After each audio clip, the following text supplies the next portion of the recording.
2014లో నాకు బాగా గుర్తుంది.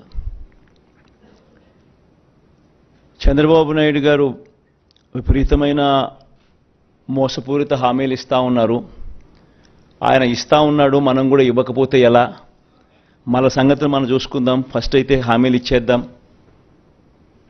అని కూడా నా శ్రేయోభిలాషులే, నా మంచి కోసమే కూడా సలహాలు కూడా ఇచ్చారు.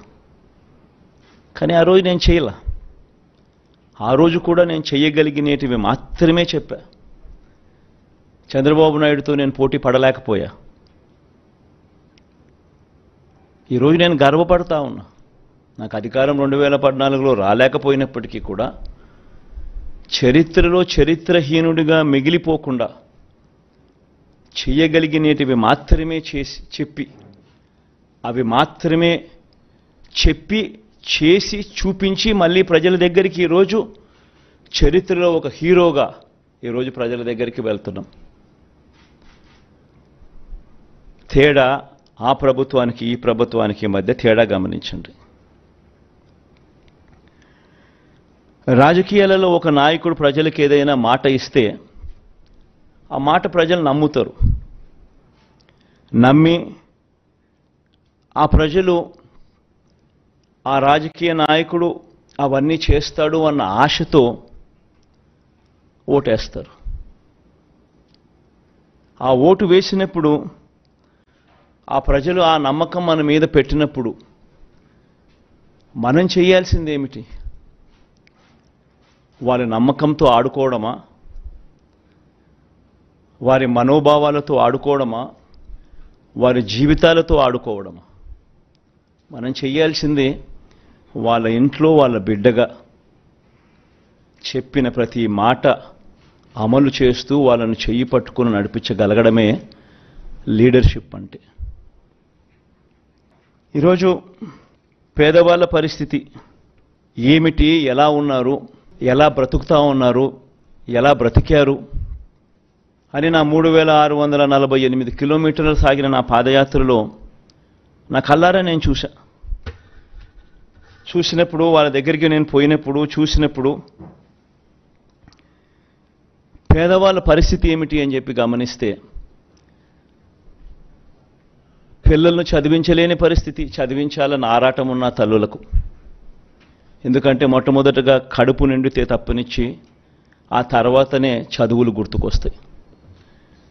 అలాంటి పరిస్థితుల నుంచి ఫీజులు కట్టలేక పిల్లలు చదువులు మానేసిన పరిస్థితి, పిల్లలు తమ తండ్రులు ఆ ఫీజులు కట్టలేని పరిస్థితిని చూసి పిల్లలు ఆత్మహత్యలు చేసుకున్న పరిస్థితి, ఇంజనీరింగ్ చదువుతా ఉన్న పిల్లలు. ఇవన్నీ నా కళ్ళారా చూసా. అవ్వాతాతలకు అన్ని అర్హతలు ఉన్న పెన్షన్ రాని పరిస్థితి, ఇల్లు ఇవ్వని పరిస్థితి, రేషన్ కావాలన్నా, మరుగుదొడ్లు కావాలన్నా సబ్సిడీ మీద ఇచ్చే లోన్లు ఇచ్చి అరకొర ఆ ఊర్లో ఇద్దరికో ముగ్గురికో ఇస్తా ఉన్న వాటికి కూడా ప్రతిదానికి లంచం లంచం లంచం, వివక్ష వివక్ష వివక్ష. ఈ మ్యాన్ మేడ్ ప్రాబ్లమ్స్ను,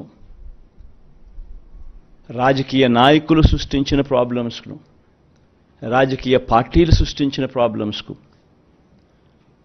ఈ ప్రాబ్లమ్స్తో వ్యవస్థలు ఎలా, ఈ వ్యవస్థల వల్ల ఎలా పేదవాడి బ్రతుకు అతలాకుతలమైందో నా కళ్ళారా చూశా. 2019లో మన పార్టీ అధికారంలోకి వచ్చినప్పటి నుంచి ఈ రోజు వరకు ప్రతి అడుగు కూడా నేను చూసిన ఆ సమస్యలకు సొల్యూషన్ వెతుకుతూ, ఆ సొల్యూషన్ను మేనిఫెస్టోలో పెట్టి ఆ సొల్యూషన్ను తీసుకొస్తూ ఈ 58 నెలల పాలన సాగింది. కోవిడ్ లాంటి మహమ్మారి 2 సంవత్సరాలు పూర్తిగా రాష్ట్ర ఆర్థిక పరిస్థితులు అతలాకుతలమైన, రావాల్సిన ఆదాయాలు రాకపోయినా, అనుకోని ఖర్చులు పెరిగిన, ఇవన్నీ జరిగిన సాకులు చూపలేదు. మేనిఫెస్టో ఇంప్లిమెంట్ చేయకుండా ఉండడానికి కారణాలు వెతుక్కోలేదు, సాకులు చూపలేదు. ఎన్ని సమస్యలు వచ్చినా, ఎన్ని సమస్యలు ఉన్నా ఎక్కడా సాకులు చూపకుండా చిరునవ్వుతోనే ప్రజలకు తోడుగా ఉన్నాం, ప్రజలకు అండగా నిలబడ్డాం.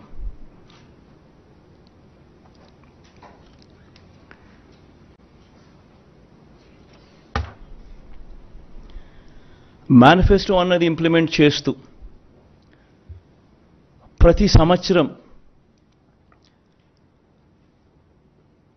ఆ ఇంప్లిమెంట్ చేసిన మేనిఫెస్టోను ప్రతి సంవత్సరం ప్రజల దగ్గరికి పంపించడం జరిగింది.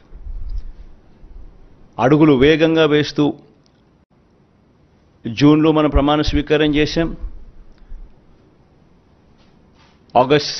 ఆగస్టు కల్లా వాలంటీర్ వ్యవస్థను తీసుకొచ్చాం. అక్టోబర్ 2వ తారీఖు కల్లా గాంధీ జయంతి నాటికల్లా సచివాలయ వ్యవస్థను తీసుకొచ్చేసాం.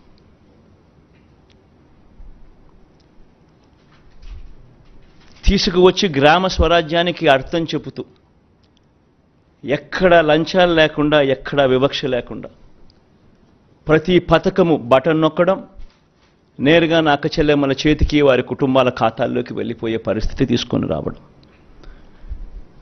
ఎవరైనా మిస్ అయిపోయినా కూడా వాళ్ళని జల్లెడ బట్టి ఎతికి మళ్ళీ వాళ్ళను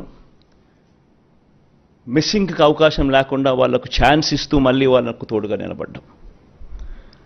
మొట్టమొదటిసారిగా బహుశా భారతదేశ చరిత్రలో బహుశా ఎప్పుడూ కూడా జరగలేదేమో,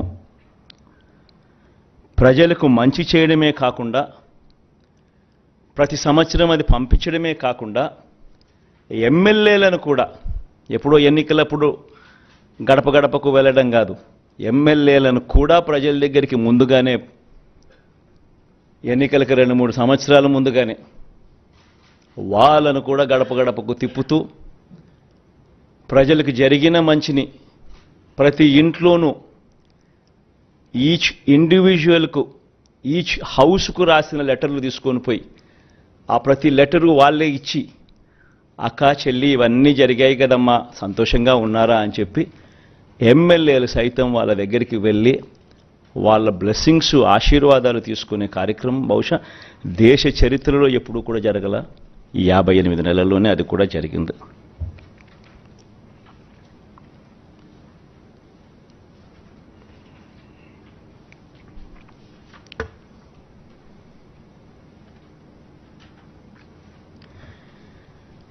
ఎందుకు నేను ఈ మాటలన్నీ కూడా ఎందుకు చెప్తా ఉన్నానంటే, మేనిఫెస్టో అన్నది ఎందుకింత పవిత్ర గంధము, దానికింత శాంక్టిటీ ఎందుకు ఉండాలి అని అంటే కారణం ఏంటనంటే, ఆ మేనిఫెస్టోలో మనం చెప్పిన వాగ్దానాలు, ఆ మేనిఫెస్టోలో మనం చెప్పిన మాటలతో ఆ తర్వాత అధికారంలోకి వచ్చిన ఆ పార్టీ, అధికారంలోకి వచ్చిన వాళ్ళు అవి చెయ్యకపోతే పేదల బ్రతుకులు ఏ రకంగా చిన్నాభిన్నమవుతాయి అన్నదానికి ఉదాహరణ. మన ప్రభుత్వం, ఈ 58 నెలల మన ప్రభుత్వం కన్నా ముందు ఒక్కసారి ఏం జరిగింది, అప్పట్లో చంద్రబాబు నాయుడు గారు, ఆయన కూటమి, అప్పట్లో వాళ్ళ మేనిఫెస్టోలో వాళ్ళు ఏం చెప్పారు, వాళ్ళు చేయని కారణంగా ప్రజల బ్రతుకులు ఏ రకంగా చిన్నాభిన్నమయ్యాయి అన్నది ఒక్కసారి గమనించాల్సిన అవసరం కూడా ఉంది. ఈ డాక్యుమెంట్ బహుశా మీ అందరికీ కూడా చూసే ఉంటారు. ఎందుకనంటే ఈ డాక్యుమెంటు ముఖ్యమైన అంశాలు అని అంటూ 2014లో ఇదే ముగ్గురు, ఇప్పుడున్న ముగ్గురే కూటమిగా ఏర్పడి ముగ్గురు ఫోటోలు పెట్టి కింద చంద్రబాబు నాయుడు గారి సంతకం కూడా కనిపిస్తుంది. ముఖ్యమైన అంశాలు అని అంటూ ఈ పాంఫ్లెట్ 2014 ఎన్నికలకు ముందు ప్రతి ఇంటికి పంపించారు. ఈ పాంఫ్లెట్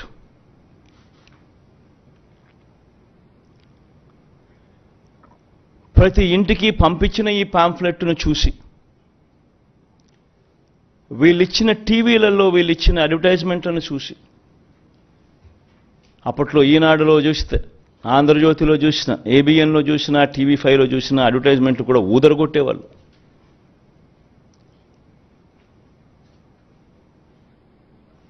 ఒక చెయ్యి ఒక తల్లి చేతిలో, ఒక తల్లి మెడలో మంగళసూత్రం ఒక చెయ్యి లాగేస్తూ ఉంటుంది. వెంటనే ఇంకొక చెయ్యి వచ్చి అడ్డుకుంటుంది. బాబు వస్తున్నాడు, బ్యాంకుల్లో పెట్టిన బంగారం ఇంటికి వస్తుంది అని అడ్వర్టైజ్మెంట్. ముఖ్యమైన హామీలు అని అంటూ ఏకంగా చంద్రబాబు నాయుడు గారు సంతకం పెట్టి, ఇదే ముగ్గురు ఫోటోలు ముద్రించి, ఇదే కూటమిగా 2014లో ముఖ్యమైన హామీలు అని అంటూ వీళ్ళు చెప్పిన మాటలు, వీళ్ళు చెప్పిన హామీలు ఏ మాదిరిగా ప్రజలు నమ్మి వీళ్ళకు ఓటు వేసినందుకు వాళ్ళ బ్రతుకులు ఏ రకంగా అతలాకుతలమైనాయి అన్నది కూడా ప్రతి ఒక్కరూ నాగరిక ప్రపంచంలో గమనించాల్సిన అంశం. ఎందుకనంటే ఒక రాజకీయ నాయకుడు, ఒక రాజకీయ పార్టీని నమ్మి ప్రజలు ఓట్లేస్తారు. వాళ్ళు చెప్పే ఈ మేనిఫెస్టోను చూసి ప్రజలు ఓట్లేస్తారు. వేసిన తర్వాత అది ఇంప్లిమెంట్ కాకపోతే వాళ్ళ బ్రతుకులు ఏమవుతాయని కనీసపు ఆలోచనలు కూడా లేకుండా రాజకీయాలు చేయడం మొదలు పెడితే బ్రతుకులు ఎలా ఉంటాయి? ఇందులో చెప్పిన ముఖ్యమైన అంశాలు, రైతుల రుణమాఫీపై మొదటి సంతకం చేస్తానన్నారు. మరి 87,612 కోట్ల రూపాయలు రుణమాఫీ అయిందా? ప్రతి సిద్ధం సభలోనూ ఈ ప్రశ్నలు నేను వేస్తా వస్తున్నా. పొదుపు సంఘాల రుణాలు పూర్తిగా రద్దు చేస్తామన్నారు. 14,205 కోట్ల రూపాయలు డ్వాక్రా సంఘాలకు, పొదుపు సంఘాలకు రుణాలు మాఫీ చేస్తామన్న సొమ్ము ఒక్క రూపాయైనా మాఫీ చేశారా? ఇంకా ముందుకు పోతే వీళ్ళ ముఖ్యమైన హామీలంటూ ఇంకా ముందుకు పోతే, ఆడబిడ్డ పుట్టిన వెంటనే మహాలక్ష్మి పథకం కింద 25,000 రూపాయలు బ్యాంకులో డిపాజిట్ చేస్తామన్నారు. 25,000 కదా దేవుడు ఎరుగు, ఒక్క రూపాయి అయినా డిపాజిట్ చేశారా? ఇంకా ముందుకు పోతే ముఖ్యమైన హామీలు ఇవన్నీ. ఇప్పుడు సూపర్ 6, సూపర్ 7 అంటా ఉన్నట్టుగానే ఆ రోజుల్లో ముఖ్యమైన హామీలు అంటూ తాను చెప్పిన మాటలు ఇవన్నీ. ఇంకా ముందుకు పోతే ఇంటింటికి ఒక ఉద్యోగం ఇస్తాం, ఉద్యోగం ఇవ్వలేకపోతే ఇంటింటికి నెలకు 2,000 రూపాయలు నిరుద్యోగ భృతి. 5 సంవత్సరాలు అంటే 60 నెలలు ఇంటూ నెలకు 2,000 రూపాయలు అంటే 1,20,000 రూపాయలు. ఏ ఇంటికి ఇచ్చారు 1,20,000 రూపాయలు? పిల్లల జీవితాలతో ఆడుకున్నారు. అర్హులైన వారందరికీ 3 సెంట్ల స్థలం, పక్కా ఇల్లు అన్నారు, కట్టుకునేందుకు పక్కా ఇల్లు అన్నారు. 3 సెంట్ల స్థలం కదా దేవుడు ఎరుగు, కనీసం 1 సెంటు స్థలమైనా ఏ ఒక్కరికైనా ఇచ్చారా?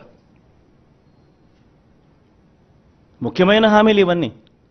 నేను చదివే ప్రతి అంశము కూడా ఆయన సంతకం పెట్టి, 3 ఫోటోలు పెట్టి, ఇంటింటికి పంపించిన ఈ పాంఫ్లెట్లో నుంచి ముఖ్యమైన హామీలు అని అంటూ వీళ్ళు రాసిన హామీలే నేను చదువుతా ఉన్నా. 10,000 కోట్లతో బీసీ సప్లాన్ అన్నారు. చేనేత, పవర్ లూమ్స్ రుణాలు మాఫీ అన్నారు. అయ్యాయా? ఉమెన్ ప్రొటెక్షన్ ఫోర్స్ ఏర్పాటు చేస్తామన్నారు. చేశారా? సింగపూర్కు మించి అభివృద్ధి చేస్తామన్నారు. జరిగిందా? ప్రతి నగరంలోనూ హైటెక్ సిటీ నిర్మిస్తామన్నారు. విజయవాడలో కనిపించడం లేదు. తాడేపల్లి కథ దేవుడు ఎరుగు, ప్రతి నగరం కథ కనీసం విజయవాడలో కనిపించడం లేదు. ప్రతి నగరం అన్నారు. నేను చెప్పేది ఒకటి, ప్రజలు మిమ్మల్ని నమ్మి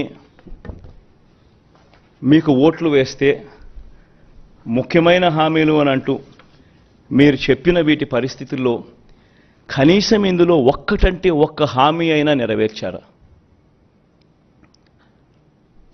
పోనీ ప్రత్యేక హోదా అయినా తెచ్చారా? దాన్ని అమ్మేశారు.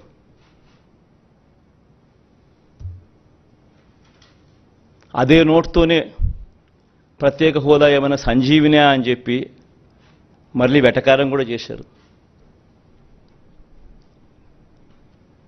నేను చెప్పేది ఒకటి, ప్రతి మాట రాజకీయ నాయకుడు ఒక విశ్వసనీయత కోల్పోతే, రాజకీయాలలో విశ్వసనీయత అన్న పదానికి అర్థం లేకపోతే రాజకీయాలు ఎందుకు చేస్తూ ఉన్నాం? ఎవరి కోసం చేస్తూ ఉన్నాం? దేనికోసం చేస్తూ ఉన్నాం? చనిపోయిన తర్వాత ప్రతి పేదవాడి గుండెల్లో, ప్రతి ఇంట్లో మన ఫోటో ఉండాలి, ప్రతి గుండెలో మన ఫోటో ఉండాలి అనే తాపత్రయం లేనప్పుడు రాజకీయాలు ఎందుకు చేయాలి?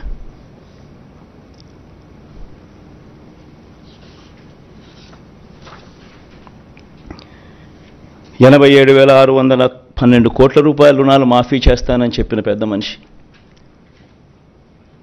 87,612 కోట్ల రుణాల కథ దేవుడు ఎరుగు. బ్యాంకుల్లో పెట్టిన బంగారం విడిపిస్తానన్న మాటలకు దేవుడు ఎరుగు. అంతదాకా అందుతా ఉన్న సున్నా వడ్డీ కూడా రైతులకు ఎగరగొట్టారు.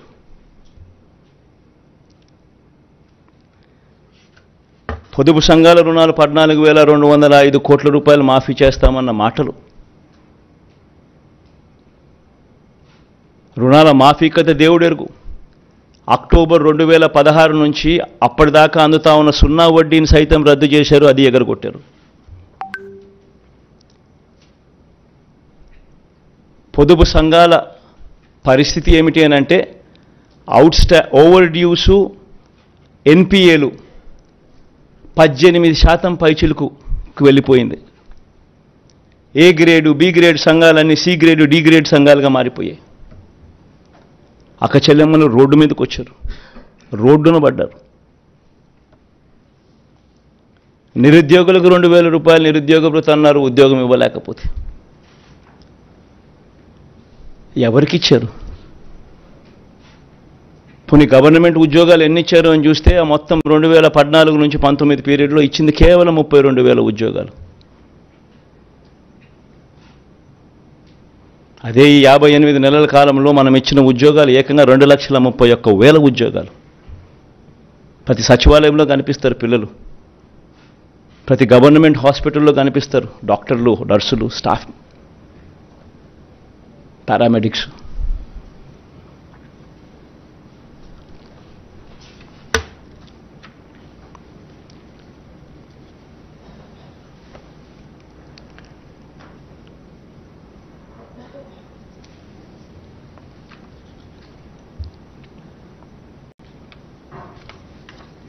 ఈరోజు 2019లో మన ప్రభుత్వం అధికారంలోకి వచ్చిన తర్వాత ఈ మాదిరిగా మేనిఫెస్టో అని చెప్పి దీన్ని చూపించి మనం అధికారంలోకి వచ్చిన తర్వాత ఇందులో చెప్పిన హామీలు ఏకంగా 99% అమలు చేసి ఎప్పుడు జరగని విధంగా ఈరోజు రిఫార్మ్స్ కూడా కనిపిస్తూ ఉన్నాయి, సంస్కరణలు కూడా కనిపిస్తూ ఉన్నాయి. ఈరోజు మొట్టమొదటిసారిగా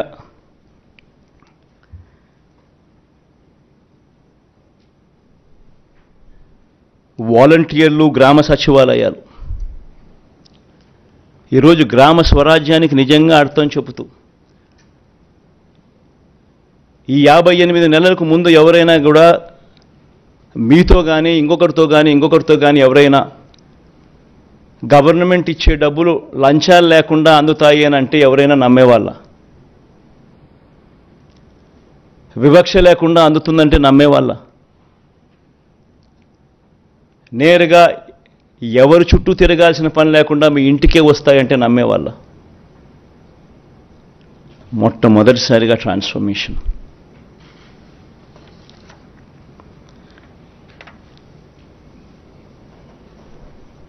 మొట్టమొదటిసారిగా సామాజిక న్యాయానికి అర్థం చెబుతూ నా నా నా నా అని పిలుచుకుంటూ నా ఎస్సీలు, నా ఎస్టీలు, నా బీసీలు, నా మైనారిటీలను పిలుచుకుంటూ మొట్టమొదటిసారిగా సామాజిక న్యాయం కనపడేట్లుగా ఈరోజు డిస్ప్లే అవుతూ ఉంది. 68% మంత్రి పదవులు ఈరోజు నా ఎస్సీ, నా ఎస్టీ, నా బీసీ, నా మైనారిటీ వర్గాలే. 5 మంది డిప్యూటీ సీఎంలలో 4 డిప్యూటీ సీఎంలు నేను నా నా నా నా అని పిలుచుకునే ఈ వర్గాలే. ఏకంగా చట్టం చేసి 50% రిజర్వేషన్లు అమలయ్యేట్టుగా చేసిన పరిస్థితులు కూడా ఈ 58 నెలల కాలంలోనే. పదవులు అయితేనేమి, నామినేషన్ మీద ఇచ్చే వర్కులు అయితేనేమి. మొట్టమొదటిసారిగా 175 అసెంబ్లీ స్థానాలుంటే, 25 ఎంపీ స్థానాలుంటే, ఉన్న 200 స్థానాలకు గాను మొట్టమొదటిసారిగా ఏకంగా 50%, అంటే 100 స్థానాలు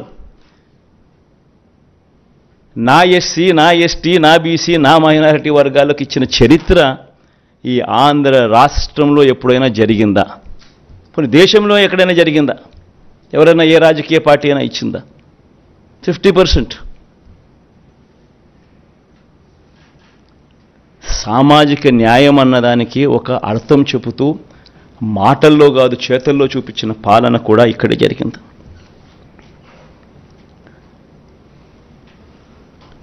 మన పల్లెటూరు పిల్లలు, మన పేద పిల్లలు ఐక్యరాజ్య సమితికి కూడా వెళ్ళి రెట్టించిన ఆత్మవిశ్వాసంతో ఇంగ్లీష్లో అనర్గళంగా మాట్లాడగలిగే పరిస్థితి ఈరోజు మనం అందరం చూస్తూ ఉన్నాం. ఫస్ట్ క్లాస్లో ఐబీతో మొదలవుతా ఉంది ప్రయాణం. గవర్నమెంట్ బడులు నాడు నేడుతో రూపురేఖలు మారాయి. ఇంగ్లీష్ మీడియం ఈరోజు గవర్నమెంట్ బడుల్లో ఒక హక్కుగా అందుబాటులోకి వచ్చింది. మరో 10 సంవత్సరాలలో ఇదే పాలన కొనసాగితే మరో 10-15 సంవత్సరాలలో జరగబోయే మార్పులు ఒక్కసారి గమనించండి, ఒకసారి ఊహించండి. మరో 10-15 సంవత్సరాలు ఇదే పాలన కొనసాగితే ఈరోజు 1వ తరగతి పిల్లాడు ఐబీ ఫస్ట్ క్లాస్ ఈరోజు జాయిన్ అవుతున్నాడు. 2035న 10th క్లాస్లో ఆ పిల్లోడు ఐబీ ఎగ్జామ్ రాస్తాడు. ఈరోజు మొట్టమొదటిసారిగా ప్రఖ్యాత విశ్వ విద్యాలయాలు, universities, Oxford, Stanford, Harvard, MIT, LSC వంటి యూనివర్సిటీస్తో వారికి సంబంధించిన కోర్సులు ఈరోజు మన డిగ్రీలకు అనుసంధానం చేసి ఆన్లైన్ ద్వారా వాళ్ళ చేతనే సర్టిఫికెట్లు ఇచ్చే గొప్ప అనుసంధానం మన డిగ్రీలతో ఇప్పుడు జరిగింది.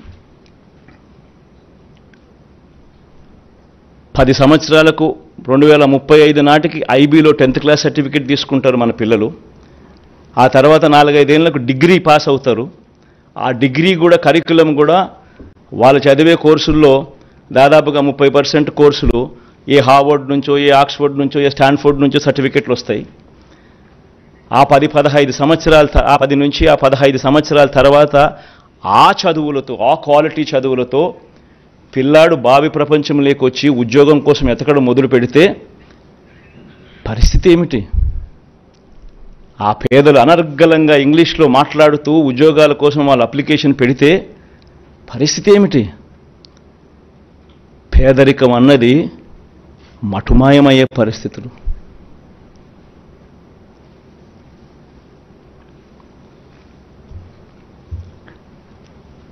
విద్యారంగంలో మొదలెడితే కని విని ఎరుగని మార్పులు వైద్య రంగంలో, వ్యవసాయ రంగంలో,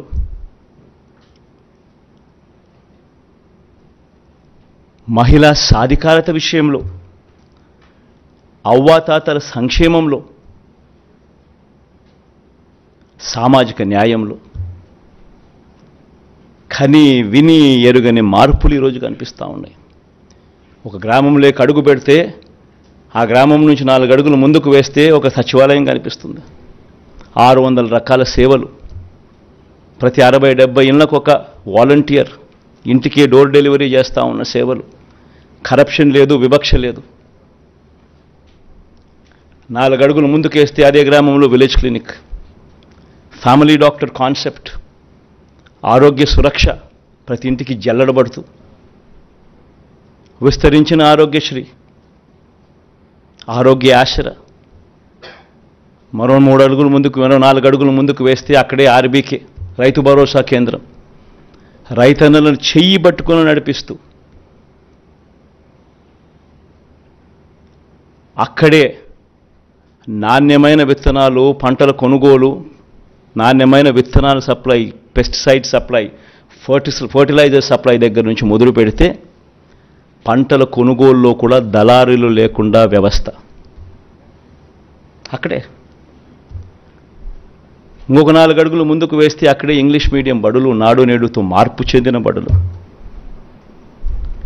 ఇవన్నీ కూడా మరో 10-15 సంవత్సరాలు ఇలానే కొనసాగితే, మరో 15 సంవత్సరాలు ఇలాగే జరిగితే ఏ రకంగా ట్రాన్స్ఫర్మేషన్ జరుగుతుంది అన్నది ఆలోచన చేయమని అడుగుతా ఉన్నా.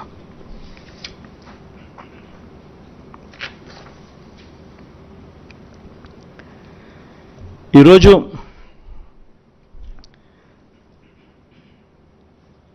నేను ఇంతకుముందు చూపించా, ఇదే మేనిఫెస్టో చూపించా. 2019లో మనం చూపించిన మేనిఫెస్టో చూపించా, ఏ రకంగా ప్రతిదీ అమలు చేసి ఏ రకంగా చేశాము అన్నది చూపించా. ఏ రకంగా గతంలో ఎప్పుడూ కూడా జరగని విధంగా, ఏ రకంగా ఈ స్కీమ్స్ ఏమైతే ఉన్నాయో ఎప్పుడు వినని విధంగా తీసుకొచ్చిన పాలన చూపించాం. అదేవిధంగా దానికన్నా ముందు 2014లో ఏ రకంగా చంద్రబాబు నాయుడు గారు చేశారు, 2014లో ఆయన ఇచ్చిన దొంగ హామీల మేనిఫెస్టోను కూడా చూపించాం. ముఖ్యమైన హామీలు అంటూ ఆయన చేసినవి చూపించాం, చెయ్యనిటివి చూపించాం. ఇప్పుడు మళ్ళీ సూపర్ 6 అంటున్నాడు, మళ్ళీ సూపర్ 7 అంటున్నాడు చంద్రబాబు నాయుడు గారు.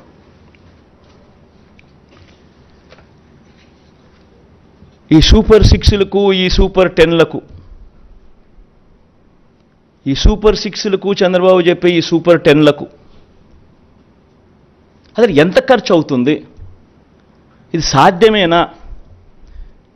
మళ్ళీ చంద్రబాబు నాయుడు గారు 2014లో మాదిరిగానే చంద్రబాబు నాయుడు గారు మళ్ళీ ఇదే హిస్టరీ రిపీట్స్, మళ్ళీ ఇదే కూటమి, ఇదే సంతకం, మళ్ళీ ఇదే హిస్టరీ రిపీట్స్, మళ్ళీ మోసం చేసేందుకు ఇదే మాదిరిగా సూపర్ 6, సూపర్ 10 అంటూ మళ్ళీ ప్రజల జీవితాలతో చెలగాటలాడడం, దానికి అయ్యే ఖర్చు సాధ్యమేనా అన్నది ఒక్కసారి గమనించినట్టయితే, నేను ఒకసారి చెప్తా ఉన్నా, 19లో ఎప్పుడూ చూడని విధంగా, ఎప్పుడూ జరగని విధంగా ఈ 2019లో మనం ఇంప్లిమెంట్ చేసిన ఈ స్కీమ్స్, ఇంప్లిమెంట్ చేసిన మన ఈ రిఫార్మ్స్, ఇంప్లిమెంట్ చేసిన ఈ మేనిఫెస్టో సంవత్సరానికి దాదాపుగా డీబీటీ, నాన్ డీబీటీ రెండు కలిపితే కూడా, అంటే నాన్ డీబీటీ అంటే ఇళ్ల స్థలాలు, ట్యాబ్స్, పిల్లలకి ఇచ్చే ట్యాబ్స్, విద్యా కానుక, గోరుముద్ద, ఇటువంటివన్నీ, ఈ డీబీటీ, నాన్ డీబీటీ రెండు కలిపితే కూడా సంవత్సరానికి దాదాపుగా 70,000 కోట్ల రూపాయలు మనం ఖర్చు అయింది. ఎక్కడ లంచాలు లేకుండా, ఎక్కడ వివక్ష లేకుండా, ఎప్పుడు జరగని విధంగా మార్పులు తీసుకొస్తూ అడుగులు ముందుకు వేస్తే, గతంలో ఆంధ్ర రాష్ట్ర చరిత్రలో ఎప్పుడు చూడని విధంగా పరిపాలన జరిగితే, ఈ మాదిరిగా ఎంతో కష్టపడితే 70,000 కోట్ల రూపాయలు దాదాపుగా మనం ఇవ్వగలిగాం. ఈరోజు చంద్రబాబు చెప్తా ఉన్న డీబీటీ సూపర్ 6, సూపర్ 10లు ఒకసారి గమనిస్తే, ఆయన చెప్తా ఉన్న ఈ సూపర్ 6లు, సూపర్ 10లే 1,21,619 కోట్లు అవుతా ఉన్నాయి. ఈ 1,20,619 కోట్ల రూపాయలకు కొన్ని పథకాలు ఏదైతే జగన్ చేస్తూ ఉన్నాడో అది ఆపడం ఎవరి చేత కాదు. అటువంటి కొన్ని పథకాలు ఉన్నాయి. అటువంటి పథకాలు, నెక్స్ట్ స్లైడ్, అటువంటి కొన్ని పథకాలు చూడండి. ఫీజు రీయింబర్స్మెంటు, ఈరోజు పూర్తి ఫీజు రీయింబర్స్మెంటు జగనన్న విద్యాదేవని ఇస్తూ ఉన్నాడు, వసతిదేవని ఇస్తా ఉన్నాడు, దాన్ని ఆపడం ఎవరి చేత కాదు. ఆరోగ్యశ్రీ ఇస్తూ ఉన్నాడు జగన్, దాన్ని ఆపడం ఎవరి చేత కాదు. సంపూర్ణ పోషణం ఇస్తూ ఉన్నాడు, అంటే లాక్టేటింగ్ మదర్సు, ప్రెగ్నెంట్ మదర్సు, 6 ఏళ్ల దాకా ఉన్న పిల్లలకు సంబంధించిన సంపూర్ణ పోషణం ఆపడం ఎవరి చేత కాదు. ఫ్రీ రైస్ ఇస్తూ ఉన్నాడు జగన్, కేంద్రం ఇస్తూ ఉన్నది ఒక పర్సంటేజే, మిగిలింది రాష్ట్ర ప్రభుత్వం ఇస్తూ ఉంది. 1,48,00,000లో కేంద్రం అప్రాక్సిమేట్గా 90 లక్షలకి ఇస్తుంది, మిగతాటి అన్ని మనం ఇస్తాం. అది కూడా మనం క్వాలిటీ పెంచి ఇస్తూ ఉన్న బియ్యం. సో దానికి ఖర్చు 18,50,000 మంది రైతన్నలకు ఫ్రీ ఎలక్ట్రిసిటీ ఇస్తూ ఉన్నాం. రైతన్నలకు గోరుముద్ద, చిన్నపిల్లలకు పెట్టే గోరుముద్ద జగన్ చేస్తూ ఉన్నాడు, చేయక తప్పదు దేవుడికి. ఇటువంటి ఈ పథకాలకు మరో 29,100 కోట్లు ఏ ప్రభుత్వమైనా చేయక తప్పని ఖర్చు. రెండు కలిపితే 1,50,718 కోట్లు. నేను అడుగుతా ఉన్నా, జగన్ ఎంతో కష్టపడితే ఎప్పుడు జరగని విధంగా పాలన చూపిస్తే 70,000 కోట్ల రూపాయలు చాలా కష్టపడితే చేయగలుగుతా ఉన్నాడు. మరి 1,50,000 కోట్ల రూపాయలతో ఆయన సూపర్ 6 అంటాడు, సూపర్ 10 అంటాడు. ఈ మాదిరిగా ప్రజలను అడ్డగోలుగా మళ్ళీ మోసం చేసేందుకు అడుగులు ముందుకు వేస్తూ ఉన్నారు అని అంటే ఇది సాధ్యమయ్యేదేనా?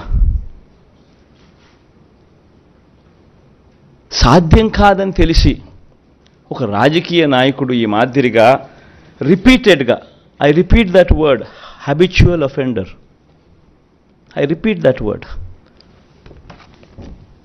2014లో ముఖ్యమైన అంశాలంటూ ఈ మాదిరిగా సంతకం పెట్టి ఇంటింటికి పంపించి ముఖ్యమైన అంశాలంటూ మోసం చేసిన ఈ వ్యక్తి, ఇదే కూటమిలో ఉన్న ఇదే ముగ్గురి ఫోటోలు పెట్టి తన సంతకం పెట్టి మోసం చేసిన ఈ వ్యక్తి మళ్ళీ ఇదే హిస్టరీ రిపీట్స్ అన్నట్టుగా మళ్ళీ 2024లో మళ్ళీ ఇదే మాదిరిగా సాధ్యం కాని హామీలతో అబద్ధాలకు రెక్కలు కడుతూ ఈ మాదిరిగా సాధ్యం కాని హామీలతో 1,50,000 కోట్లకు సంబంధించి ఈ మాదిరిగా ఆయన చేయడం, మోసం చేసేదానికి అడుగులు వేయడం దొంగతనం కన్నా దొంగల కన్నా అన్యాయం కాదా అని అడుగుతా ఉన్నా. 420 కాదా, చీటింగ్ కాదా అని అడుగుతా ఉన్నా. ఆలోచన చేయండి. ఇవన్నీ కూడా నేను మీకు విడిచిపెడతా వస్తా ఉన్నా, మీ మనసులకే విడిచిపెడతా ఉన్నా. ఒక రాజకీయ నాయకుడు అంటే ఎలా ఉండాలి? ఒక మాట చెప్తే ఆ మాట మీద తాను నిలబడతాడు అన్న నమ్మకం ఉండాలి. ఒక రాజకీయ నాయకుడు, ఏ కార్యకర్త అయినా పలాని రాజకీయ నాయకుడిని చూసినప్పుడు అదుగో ఆ రాజకీయ నాయకుడు మా నాయకుడు, అదుగో అతడే మా లీడర్, కాలర్ ఎగిరేసుకొని చెప్పాలి. కానీ ఈ మాదిరిగా చేస్తే కాలర్ ఎగిరేసుకొని చెప్పడం కదా దేవుడు ఎరుగు. ప్రజలు ఎక్కడన్నా కనిపెడితే ఎలక్షన్లు అయిపోయిన తర్వాత ప్రజలు అక్కడ వస్తున్నారంటే ఈ దొడ్డిదావరం ఈ పక్క పోయే కార్యక్రమం జరుగుతుంది.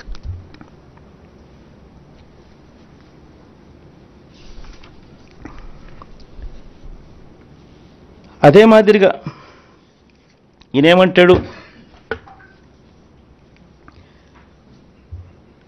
మనం చెప్తా ఉన్న ఈ 70,000 కోట్లకు అదనంగా 80,000 కోట్ల రూపాయలు అదనంగా చెప్తా ఉన్నాడు.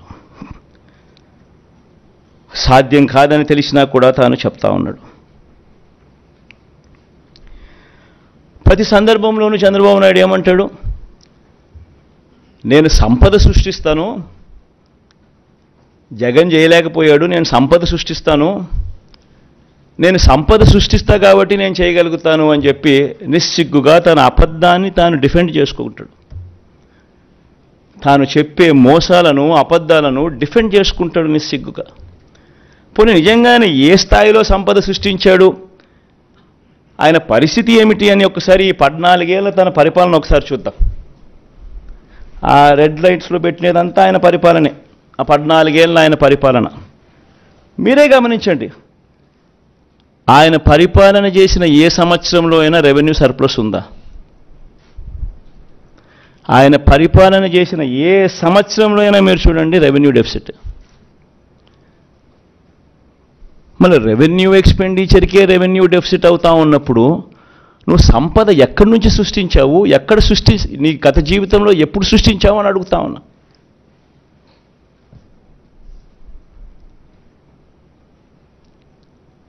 It's reality. అదే చంద్రబాబు నాయుడు ముందు పరిపాలన కానీ చంద్రబాబు నాయుడు లేని పరిపాలన కానీ ఒక్కసారి చూస్తే అంత రెవెన్యూ సర్ప్లసే కనిపిస్తుంది. ఇన్ని సంవత్సరాలు రెవెన్యూ డెఫిసిట్ ఎక్కడ ఎవరి రెజ్యూమ్లో ఉండదు. ఏదో 1 సంవత్సరం ఉండొచ్చేమో, 2 సంవత్సరాలు ఉండొచ్చేమో రెవెన్యూ డెఫిసిట్. కానీ ఈ మాదిరిగా ఇన్ని సంవత్సరాలు ప్రతి సంవత్సరం రెవెన్యూ డెఫిసిట్ అనేది ఒక్క చంద్రబాబు నాయుడు హయాంలో మాత్రమే జరుగుతుంది. మళ్ళా ఇది రియాలిటీ అయి కనిపిస్తూ ఉండగానే సంపద సృష్టిస్తానంటాడు. సృష్టించలేదు అని చెప్పి లెక్కలు చెప్తా ఉన్నాయి, కనిపిస్తూ ఉన్నాయి. ప్రతి సంవత్సరం రెవెన్యూ డెఫిసిట్ కనిపిస్తూ ఉంది ఆయన హయామంతా.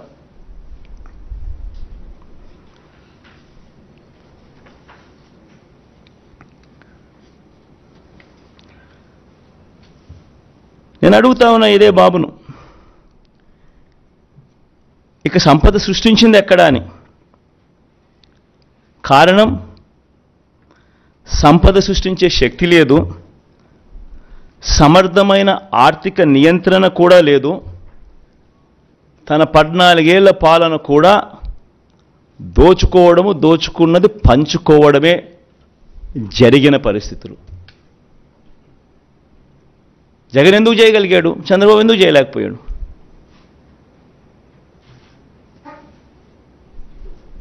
ఇక్కడ కరప్షన్ లేదు కాబట్టి, వివక్ష లేదు కాబట్టి, బటన్లు నొక్కుతున్నారు కాబట్టి అక్కడ దోచుకున్నది పంచుకోవడం. పోనీ అప్పుల పరిస్థితి ఒకసారి గమనిద్దామా? అది చూద్దాం. అప్పుల పరిస్థితులు కూడా ఇదే పెద్ద మనిషి చంద్రబాబు నాయుడు హయాంలో అప్పులు ఎంత, ఆయన ఎంత చేశాడు, జగన్ అప్పులు ఎంత చేశాడు, ఆ అప్పుల పరిస్థితి కూడా ఎంత కూడా ఒకసారి గమనిద్దాం. ఒకసారి గమనించినట్లయితే, అప్పుల పరిస్థితిని ఒకసారి గమనించినట్లయితే, కంపౌండెడ్ యాన్యువల్ గ్రోత్ రేట్ 2014 నుంచి 2019 దాకా, అంటే public debt and public account అంటే గవర్నమెంట్ డెట్, చంద్రబాబు నాయుడు పరిపాలన మే దాకా జరిగింది. మేలో కూడా గుర్తుండే ఉంటుంది మీకు, స్కీమ్ ఏదో పెట్టాడు. సో మే దాకా జరిగిన ఆయన పాలన చూస్తే పబ్లిక్ డెట్ అంటే గవర్నమెంట్ డెట్, ఆయన అధికారంలోకి రాకమునుపు 1,18,000 ఉంటే 2,71,000కు ఎగవాకింది. అది మన రెజీమ్లో ఎంత జరిగింది అని. తర్వాత ఈ పబ్లిక్ డెట్కు తోడు government guaranteed det of public sector undertakings, అది కూడా యాడ్ చేయండి. అది యాడ్ చేస్తే 14,000 అక్కడ ముందు చంద్రబాబు నాయుడు వచ్చిన తర్వాత 59,000, మన హయాంలో 1,43,000 పెరిగింది. పోనీ అట్లా చూసుకున్నా కూడా 1,32,000, 3,30,000. పోనీ ఇది కాక ఇంకా ఫర్దర్గా ముందుకు పోదాం, non government guaranteed det of state PSUs కూడా తీసుకుందాం, అది కూడా తీసుకుందాం. దానికి చూస్తే total det of power sector corporations 29,000 కోట్లు ఉంటే ఆయన 69,000కి తీసుకుపోతే మన దాంట్లో 1,06,000 కోట్లకు పోయింది. Payables on account of power purchases, discoms liability చూసుకుంటే ఆయన హయాంలో 21,000కి ఎగబాకితే మన హయాంలో 8,500 తగ్గింది. అంటే మన డబ్బులు మనం కట్టినాం కాబట్టి మనది కొంచెం పెరిగింది అక్కడ. Total liabilities of power sector రెండు కలిపితే వచ్చే అమౌంట్, ఈ non guaranteed power liabilities and payable category 3 కూడా కలుపుకుంటే కూడా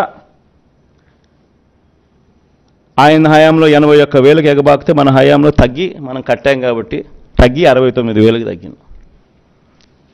మొత్తంగా total state government liabilities and non guaranteed PSU liabilities కూడా కలుపుకుంటే కూడా ఎంత మన లయబిలిటీస్ ఉన్నాయని చెప్పి చూస్తే చంద్రబాబు నాయుడు హయాంలో 4,53,000 కోట్లు కాస్త 4,12,288 కోట్లకు ఎగబాకితే మన హయాంలో అది 7,03,000 కోట్లకు ఎగబాకింది. కంపౌండెడ్ యాన్యువల్ గ్రోత్ రేట్ రెండు పీరియడ్లలో కూడా చూస్తే, గ్రోత్ రేట్ ఆఫ్ డెట్ చూస్తే ఆయన హయాంలో 21.87% ఎగబాకితే మన హయాంలో మన 5 ఏళ్లలో కేవలం 12.13% మాత్రమే. మరి ఫైనాన్షియల్ డిసిప్లిన్ ఎవరికి ఉంది? ఇంకా 2-3 స్లైడ్లు చూద్దామా? ఇంకొక స్లైడ్ కూడా చూద్దాం. ఇంకొక స్లైడ్ ఏమిటి అని అంటే క్యాపిటల్ ఎక్స్పెండిచర్. ఎప్పుడైనా చంద్రబాబు ఏమంటాడు, నేను స్కీములకు పెట్టలేదు, నేను క్యాపిటల్ ఎక్స్పెండిచర్కి పెట్టాను, అందుకనే నా దాంట్లో ఎక్కువ, అందుకే నేను చేయలేకపోయాను ఇంకో మాట మాట్లాడతాడు. పోనీ అక్కడ చూద్దాం క్యాపిటల్ ఎక్స్పెండిచర్ ఎవరి హయాంలో ఎంత జరిగింది. ఎవడి హయాంలో నాడు నేడు జరిగాయి, ఎవడి హయాంలో హాస్పిటల్ బాగుపడ్డాయి, ఎవడి హయాంలో స్కూళ్ళు బాగుపడ్డాయి, ఎవడి హయాంలో క్యాపిటల్ ఎక్స్పెండిచర్ జరిగింది?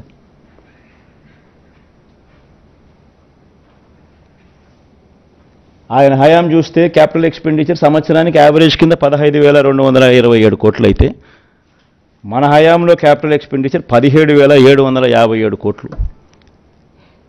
కొత్తగా 4 సీపోర్ట్లు కడతా ఉన్నాం, కొత్తగా 10 ఫిషింగ్ హార్బర్లు కడతా ఉన్నాం, కొత్తగా 6 ఫిష్ ల్యాండింగ్ సెంటర్లు కడతా ఉన్నాం, కొత్తగా 17 మెడికల్ కాలేజీలు కడతా ఉన్నాం, నాడు నేడుతో స్కూళ్ళు రూపురేఖలు మారుస్తూ ఉన్నాం, హాస్పిటల్ రూపురేఖలు మారుస్తూ ఉన్నాం.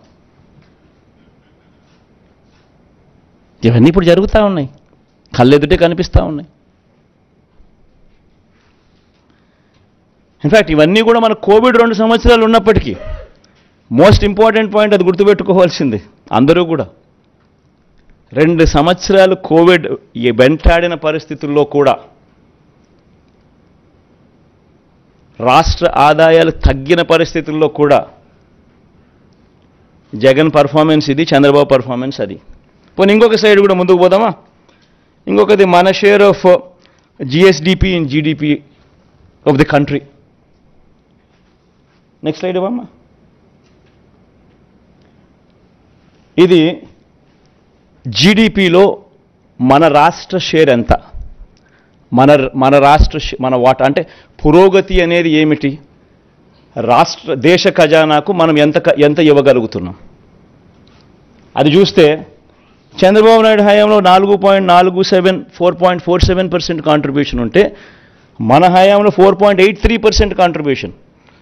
అంటే గ్రోత్ పెరిగి ఇంత డిఫికల్ట్ పీరియడ్లో కోవిడ్ ఉన్న సమయంలో కూడా గ్రోత్ పెరిగి, రాష్ట్ర గ్రోత్ పెరిగి దేశానికి మనం కాంట్రిబ్యూట్ చేస్తాన్న దాంట్లో 4.83% వర్సెస్ 4.47% చంద్రబాబు నాయుడు రెజ్యూమ్. అంటే ఎవరి హయాంలో గ్రోత్ ఉంది, ఎవరి హయాంలో అభివృద్ధి ఉంది, ఎవరి హయాంలో క్యాపిటల్ క్రియేషన్ జరిగింది, ఎవరి హయాంలో సంక్షేమము అభివృద్ధి రెండు కూడా బ్రహ్మాండంగా ఉరుకులు పరుగులు వేస్తూ పరిగెత్తింది. ఇంకొకటి చూద్దామా? ఇంకోటి అంటాడు జగన్ ట్యాక్స్లు ఎక్కువ వేస్తూ ఉన్నాడు, ఇక్కడేమో జగన్ ఏమో ఒక పక్క ఇస్తాడు, మరో పక్క ట్యాక్సులతో బాధేస్తాడు అని చెప్పి ఇంకొకటి మాట కూడా మన మీద మాట్లాడతారు. అది చూద్దామా? పోనీ tax burden as a percentage of GSDP. Chandrababu Naidu హయాంలో tax burden as a percentage of GSDP చూస్తే 6.57% అయితే జగన్ హయాంలో అది 6.35%. మరి ఎవరి హయాంలో ఎవరు ట్యాక్సులతో బాధారయ్యా? ఇవన్నీ కూడా సోర్సెస్, ఇవన్నీ కూడా కనిపించే సోర్సులు. ఆర్బీఐలు, కాగులు, స్టేట్ బడ్జెట్ డాక్యుమెంట్స్, అన్ని చోట్ల ఇవన్నీ కనిపించే డాక్యుమెంట్స్ ఇవన్నీ.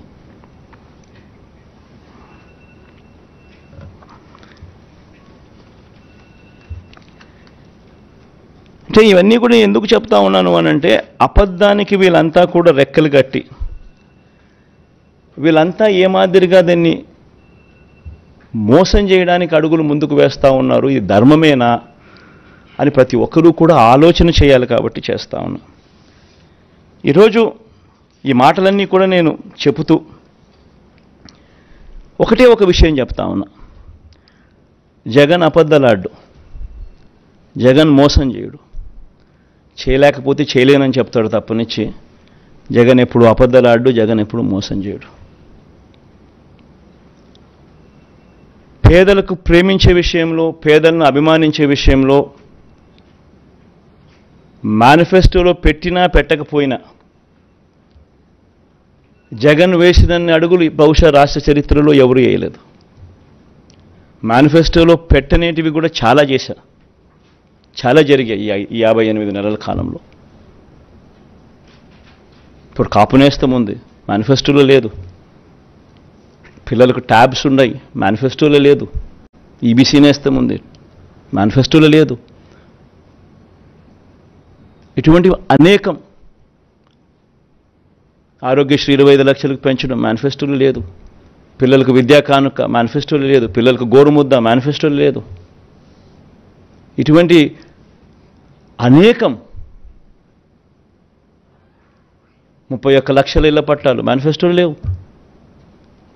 అనేకం చేశాం. సో ప్రతి ఒక్కరికి కూడా నేను ఈ సందర్భంగా నేను మనవి చేసేది ఒకటే, ఈరోజు ఉన్న పరిస్థితుల దృష్ట్యా ఏ మేరకు చేయగలుగుతామో ఆ మేరకు నేను చెప్పగలుగుతున్నా. అబద్ధాలతో చంద్రబాబుతో నేను పోటీ పడదలుచుకోలేదు. ఎందుకనంటే అది అబద్ధాలని తెలిసినప్పుడు ఆ అబద్ధాలతో పోటీ పడడం ధర్మం కాదు. కాబట్టి చేయగలిగినవి మాత్రమే జగన్ చెప్తాడు. అవకాశము వెసులుబాటు ఏమాత్రం ఉన్నా కూడా, ఇంకొక మాట కూడా మళ్ళీ చెప్తా ఉన్నా, అవకాశము వెసులుబాటు ఏమాత్రం ఉన్నా కూడా జగన్ ప్రతి పేదవాడి కోసం అడుగులు ఖచ్చితంగా వేస్తాడు అని మాత్రం ఈ సందర్భంగా ఖచ్చితంగా తెలియజేస్తా ఉన్నా.